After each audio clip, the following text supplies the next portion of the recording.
Every month, millions of young consumers sign financial contracts they do not fully understand, tying themselves to interest rates that drain their income before they even have a chance to build wealth. Today, we are going to build a step-by-step system to securely acquire and manage your very first credit card, allowing you to establish a financial foundation without making the costly mistakes most beginners make. Before you look at any banks, you need to understand the mechanism of the tool you are applying for. A credit card is a short-term bank loan. When you swipe the card, you are buying things today using the bank's money, and you must pay them back later. It is not an extension of your own income. Look at this graph. This curve plots the average credit card interest rate against total national credit debt. Right now, the average annual percentage rate, or APR, is sitting between 21 and 24. That high cost of borrowing has pushed total American credit card debt past $1.27 trillion. If you treat the card like free cash and carry a balance, those interest rates eat your money. But by understanding the core loan mechanic and paying the bank back quickly, you ensure you never become part of that trillion-dollar statistic. Step 1 is figuring out exactly where you stand. Before you submit a single application, pull your current credit report. You can do this completely for free using monitoring services like Credit Karma, Credit Sesame, or annualcreditreport.com.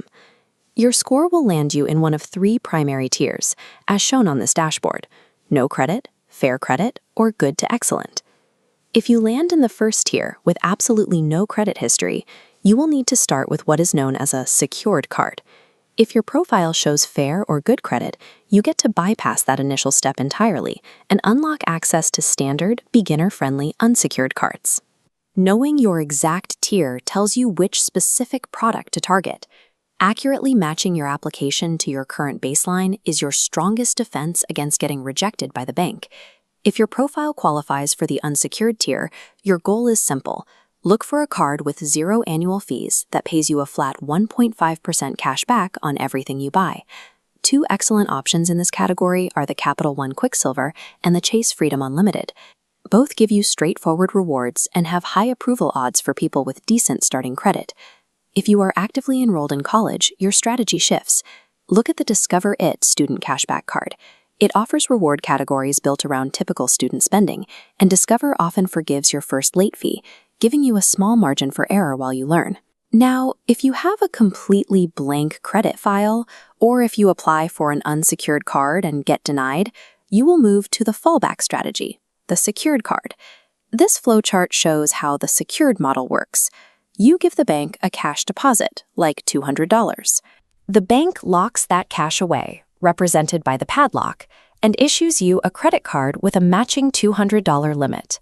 Options like the Discover It Secured or Capital One Platinum Secured operate on this exact system. At this stage, you are not trying to maximize travel points or luxury rewards. You are selecting the card that guarantees approval based entirely on the tier you established in Step 1.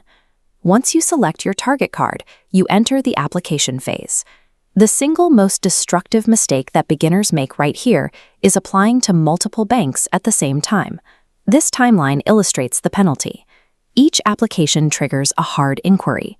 Rapid-fire applications register as desperation, dropping your score sharply.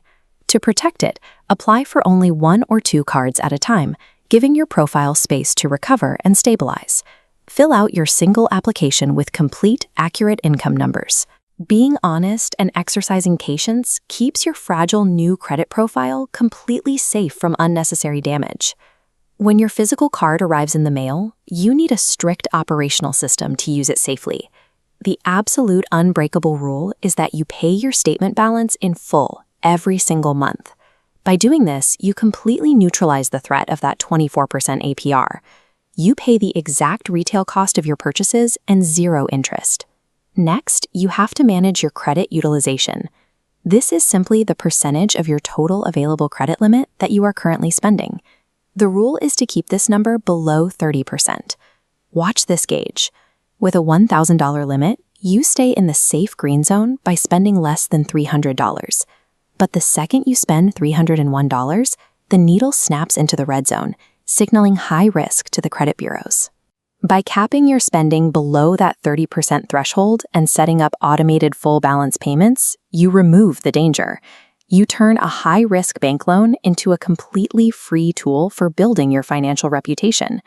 If you ignore these parameters, buy things you do not have the cash for, and carry a balance from month to month, the math works aggressively against you. The high interest compounds and the debt rapidly locks you in. But if you follow the system, the benefits run on autopilot. You build a strong credit score effortlessly, you earn passive cash back on your daily expenses, and you gain powerful fraud protection for your money. You now have the exact sequence to move from having a blank credit file to being a highly capable credit user. If this guide helped you set up your first card, give the video a thumbs up and subscribe to the channel. And if you still have concerns, drop them in the comments below so I know what to cover next. A credit card is a neutral tool. Whether it acts as a lever for wealth or an expensive trap is entirely dictated by your discipline. Manage your money wisely, and I will see you in the next one.